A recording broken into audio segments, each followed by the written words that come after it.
Hello, everybody. Scott Golden here with the Wrestling Challenge Review Series for the 9th of January 1994, featuring special report segment Lord Alfred Hayes, recapping Lex Luger's recent victory over Jacques Rougeau.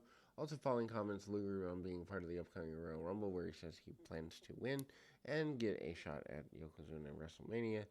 Um, Interesting there that's the way that's played out. Anyway, Lights going out after the match.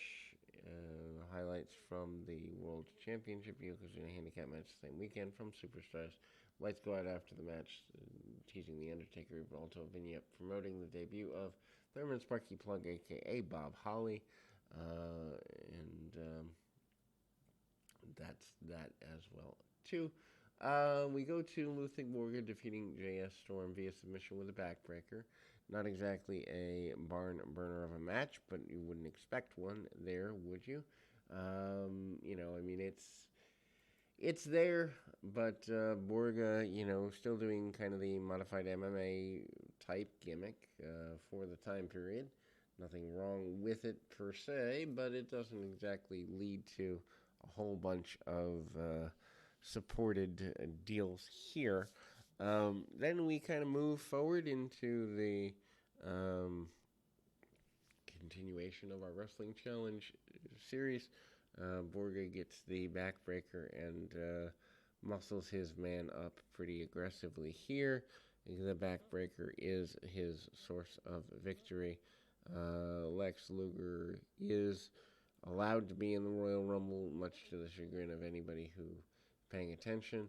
1-2-3 Kid and Marty Jannetty versus Drain Gill and Barry Hardy. They are basically teaming up to, get to the Quebecers around the time period for the tag team championships. Jannetty hits a couple of drop kicks, hits a couple of arm drags, and 1-2-3 Kid comes together. He gets a short-term title reign out of this, lasting maybe a week, something like that. Cool for the 1-2-3 Kid to be tag team champion here in 1994. Also, decent double team maneuvers, including a top rope neckbreaker powerbomb combination on Hardy, who then takes the loss. Upcoming house show, pretty well talked about here. Tatanka and Yokozuna, as we've talked about in previous weeks, for the World Championship. Jim Ross also encourages the Bam Bam Bigelow and Doink thing. Luna alongside Bigelow, doing the main squeeze gimmick. Doink says that Bigelow is a very large and angry man. The highlights from Superstars, as talked about here, pretty basic in nature. Not exactly, things to write home about by any stretch of the imagination. But it continues. Undertaker doing the sit-up and basically implying that he's going to win at the Royal Rumble in a couple of weeks.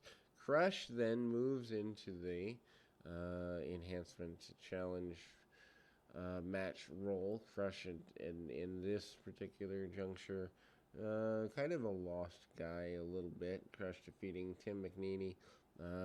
Punch kick, roundabout with the satellite backbreaker and the cranium crunch. Crush still with WWF for a little while longer, but certainly dropped off majorly from where he was 92, 93. Here in even the early part of 1994, although he still does get some championship matches teaming with Yokozuna. Mr. Fuji, of course, managing Crush. It always struck me as a bit of a weird pairing, but it is what it is, and it leads, I guess, where it needs to go. Anyway, Crush and Savage also being talked about for Mania. They talk about them going at each other during the Royal Rumble, as it were. The Head Shrinkers, a.k.a. Fatu and Samu, with Alpha, come up next. Dan Dubiel and Phil Apollo are the enhancement talents here. Fatu Samu managed to get a bunch of punches, kicks off, basic stuff, Irish whips, and a deep arm drag. Apollo misses a drop kick and or a hip toss. Apollo, though, does miss a drop kick, back savate kick, and other basic maneuvers by the head shrinkers, backbreaker, and the eventual top rope splash from the head shrinkers, leading to their victory. Royal Rumble report. Various things upcoming. Casket matches announced between Yokozuna and the Undertaker, and we all know what that amounts to. I was at the Royal Rumble 19 and 92. Doink mentions being in the WWF Championship match. The Quebecers, who I guess are talking about facing off against 1-2-3 Kid and Marty Jannetty here. Razor Ramon and IRS going to do battle. Basically, Razor saying the IRS taxman will not take his Intercontinental Championship. Then we go to a Smoking Guns, stay in school, education announcement, and that's kind of there. I guess it's good. Tatanka back out with the red hair, still doing that, only having lost that one time to Ludwig Borga. Still a main focal point in the company, even here in early '94. Amazing how quickly he falls off after the SummerSlam angle. Although he remains around, but it's pretty abysmal actually.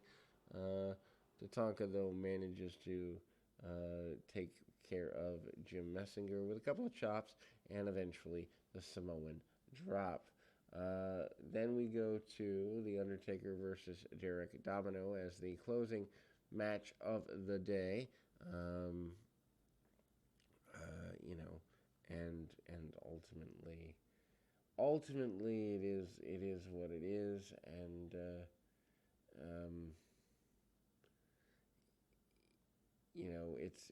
it's there, and Scott Hall manages to do what he can, and they kind of talk about upcoming house show matches. Though the Undertaker hits a choke slam, the tombstone, and the flying clothesline, pretty basic maneuvers as it were, and ultimately at the end of the day, Undertaker getting tombstone, getting ready for Yokozuna here in early '94. We'll be back with more right after this.